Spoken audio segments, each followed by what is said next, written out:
আসসালামু আলাইকুম ওয়া রাহমাতুল্লাহি ওয়া বারাকাতুহু।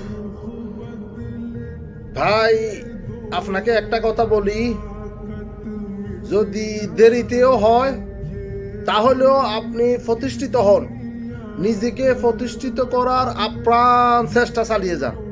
দেখবেন একদিন আপনি সফল হবেন।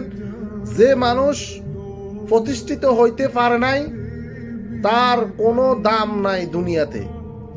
কেউ তাকে দাম দিতে চায় না, তার স্ত্রী তাকে দাম দিতে চায় না, তার ভাই তাকে দাম দিতে চায় না, তার বোন তাকে দাম দিতে চায় না, তার মা বাবা তাকে দাম দিতে চায় না, তার সন্তান তাকে দাম দিতে চায় না, তার সমাজ তাকে দাম দিতে চায় না। আপনার কাছে অর্থ আছে, আপনাকে সবাই দাম দিবে। আপনার কাছে অর্থ নাই, আপনাকে কেউ দাম দিতে চাইবে না। তাই আপনি চেষ্টা করে যান, ইনশাআল্লাহ আপনি সফল হবেন, ইনশাআল্লাহ। বারাকাল্লাহু ফিক।